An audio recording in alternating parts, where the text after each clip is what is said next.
कैसे हो आप सब। आई होप आप सब अच्छे होंगे और मज़े में होंगे और वेलकम है आप सभी का आज की इस वीडियो में। आज है सैटरडे मॉर्निंग और क्या हाल चल रहे हैं मार्केट के, क्या अपडेट आ रही हैं। आपको पता है वीकेंड्स के टाइम पे मार्केट के अंदर आपको ज़्यादा वॉल्यूम देखने को नहीं मिलता है और सबसे बड़ी बात कि वीकली क्लोजिंग का टाइम भी नज़दीक आ रहा है और ऐसे में बिटकॉइन के जो प्राइस हैं वो और भी नीचे आ गए हैं। जो 27,700 $800 चल रहा था वो आज 27,000 के लेवल तक पहुंच गया। अभी 27,300 पे जो है बिटकॉइन का लेवल चल रहा है। अब जब मार्केट यहाँ तक आ ही चुकी है ना, अगर आप देखो एक बिग रेड कैंडल यहाँ पे देखने को मिल रही है और ये आप देखो जब 32,000 से पहले है ना, क्योंकि इस डंप के अंदर सिर्फ एक ही मोटिव था बिटकॉइन का, एक ही मकसद था मार्केट का कि भैया जो लोग कर रहे हैं लॉन्ग है ना, जो लॉन्ग्स की पोजीशन लग रही थी 30,400 के ऊपर, फिर लगी 29,700-800 के ऊपर है ना, फिर 29,200 पे, फिर 28,000। तो हर बार क्या किया है बिटकॉइन ने, इस बार लॉन्ग्स के जो पोजीशंस हैं उनको लिक्विडेट किया है। लॉन्ग्स वालों की अच्छी खासी जो है यहाँ पे लिक्विडेशन की है इस बिग कैंडल के अंदर है ना। लेकिन अभी यहाँ पे गेम ख़त्म नहीं हुआ है और ऐसा होता है जब हम और ऊपर के लेवल पे जाना चाहते हैं, लेकिन मार्केट उस टाइम पे क्या करती है, आपको लिक्विडेट करती है और यही चीज़ हुई है। ठीक है, जो जैसा मार्केट में दिखता है वैसा कभी नहीं होता। आप देखो 25,000 को तोड़ने के लिए बिटकॉइन ने बहुत कोशिश की थी लेकिन नहीं तोड़ पाया था। कहाँ तक आ गए थे, 19,000 तक आ गए थे है ना। तो वही सीन अब मार्केट में देखने को मिल रहा है। 19,000 से 31,000 पे गए हम। अब कोई ज़्यादा बड़ा करेक्शन देखने को मिला नहीं था, लेकिन ये काफ़ी बड़ा है ना, क्योंकि 30,000 से 27,000 पे आ गया है। अब जब बिटकॉइन इन लेवल्स पे आ ही चुका है तो एक चीज़ का ध्यान रखिएगा और वो लेवल है 26,600 का, क्योंकि जब बिटकॉइन 28,000 पे टिका हुआ था तब हमको 2-3 बार बिटकॉइन ने 26,600 दिखाया और तब भी हम डिस्कस कर रहे थे कि एक बार मार्केट 25,000 तक आएगी। तो अभी भी आप ये मत समझिएगा, ठीक है। अब जब मार्केट इतनी नीचे आई है तो डेफिनेटली अच्छा खासा लिक्विडेशन करके जाएगी और अपना जो एक चार्ट, जो रेड कैंडल भी आपको पता है ड्रॉ करनी है चार्ट के अंदर, सीधी सी बात है। तो अब जो है यहाँ पे 27,300 का लेवल है, तो 26,500 या 25,800-900 है ना, इन लेवल तक भी मार्केट जा सकती है। अगर इस वीक नहीं जाती तो अगले वीक जा सकती है।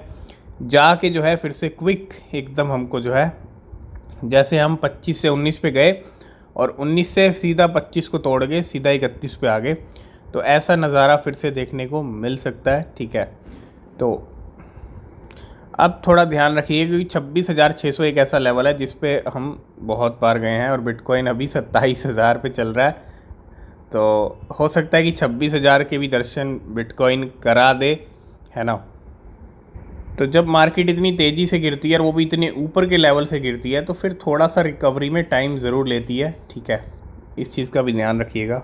तो सबसे पहली जो अपडेट आ रही है वो आ रही है जिमनी की तरफ से।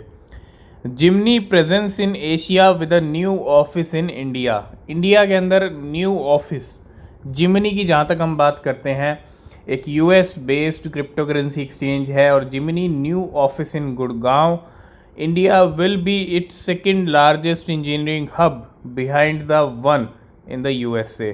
तो जिमनी का जो ऑफिस है ना, वो अब इंडिया में भी आपको देखने को मिलेगा।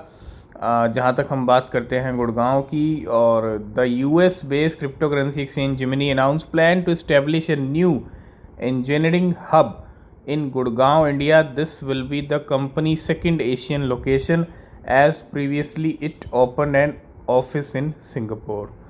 तो सिंगापुर के बाद अगर आप देखोगे यहाँ पे इंडिया के अंदर भी अब जिमनी का ऑफिस देखने को मिलेगा आपको गुड़गांव के अंदर। एक बहुत अच्छी और बड़ी बात है कि इंडिया में कहीं ना कहीं एक्सचेंजेस का एक तरह से मामला एक्सपेंड होता हुआ हमको दिख रहा है ना। तो ये अपडेट है US based crypto currency exchange की तरफ से कि इंडिया में अपना जो ऑफिस है वो अब जिमनी ने बना लिया। तो अगर हम बात करें बिटकॉइन की, जिस तरह से बिटकॉइन 3 दिन के अंदर नीचे आया है ना, अगर हम 3 दिन की बात कर लें तो 30,300 के लेवल से बिटकॉइन में जो ड्रॉप देखने को मिला है वो आज 27,200 तक आ चुका है। ऐसे में जो लॉन्ग लिक्विडेशंस हैं, मार्केट देखो क्या कर रहा था, शॉर्ट वालों को लिक्विडेट कर रहा था। अब मार्केट लॉन्ग वालों की ऐसे अच्छी खासी लिक्विडेशन की है 3 दिन के अंदर, और ये लिक्विडेशंस है $150 मिलियन की, मतलब $150 मिलियन लिक्विडेट हुए हैं लॉन्ग्स वालों के। तो जहाँ जहाँ लॉन्ग्स की पोजीशन लग रही थी, जहाँ जहाँ बिटकॉइन आके नीचे रुक रहा था, वहाँ से और भी नीचे आता गया, है ना। तो अब मार्केट में थोड़ा सा लेवल और नीचे आ सकता है, उसका भी ध्यान रखिएगा, क्योंकि मार्केट में जब ऐसे गेम होते हैं तो वो फिर कंटिन्यू होते हैं, ठीक है। तो थोड़ा सा ध्यान रखिए, थोड़ा सा ट्रेड कर रहे हैं तो सेफली ट्रेड करें। अभी मार्केट बहुत ज़्यादा ऐसी सिचुएशन में जहाँ पे आपको बस लिक्विडेट कर सकता है, ठीक है। नेक्स्ट अपडेट है यहाँ पे इंजेक्टिव को लेके। We have successfully integrated the Injective mainnet, you can now deposit and withdraw native INJ, है ना। तो अगर हम क्रैकन की बात करते हैं तो क्रैकन ने ये अपडेट दिया और उन्होंने जो है इंटीग्रेट किया है सक्सेसफुली इंजेक्टिव मैनेट, है ना। और अब यहाँ पे जो है you can easily now deposit and withdraw native coin, जो इनका है INJ, जो पिछले 3-4 महीनों में बहुत अच्छा रिटर्न दे चुका है। अभी अच्छा खासा करेक्शन भी चल रहा है INJ में, है ना। तो ये एक अपडेट आया है क्रैकन की तरफ से। नेक्स्ट अपडेट है यहाँ पे फ्लो को लेके। Flow will be undergoing an upgrade on 26 अप्रैल। जी हाँ, एक अपग्रेड हमको देखने को मिलेगा, और इस अपग्रेड के अंदर ये सारी चीज़ें हमको देखने को मिलेंगी। Unlocking faster and more efficient data exchange, है ना। तो जब भी अपग्रेड होता है वो हर कॉइन के लिए अच्छा होता है, तो तैयार रहिए फ्लो कॉइन के लिए। और 26 अप्रैल की जो डेट है इस अपग्रेड की है ना। तो ये सारी चेंजेस हमको देखने को मिलेंगी इस अपग्रेड के साथ साथ, making the network more resilient and light client more efficient with the new consensus follower, है ना। तो जब भी अपग्रेड होगा उससे पहले थोड़ा सा फ्लो पे नज़र रखें, है ना। अभी 3-4 दिन है, तो 3-4 दिन में फ्लो में कुछ हो सकता है, ठीक है। तो आज की इस वीडियो को करते हैं यहीं पे एंड। वीडियो पसंद आया लाइक शेयर कमेंट कीजिएगा। कोई भी क्वेश्चन कोई भी सवाल है तो पूछिएगा। नीचे डिस्क्रिप्शन में टेलीग्राम ट्विटर के लिंक हैं, ज्वाइन नहीं किया तो कर लेना, कोई अपडेट मिस नहीं होगा। मिलते हैं नेक्स्ट वीडियो में, तब तक के लिए बाय बाय, टेक केयर।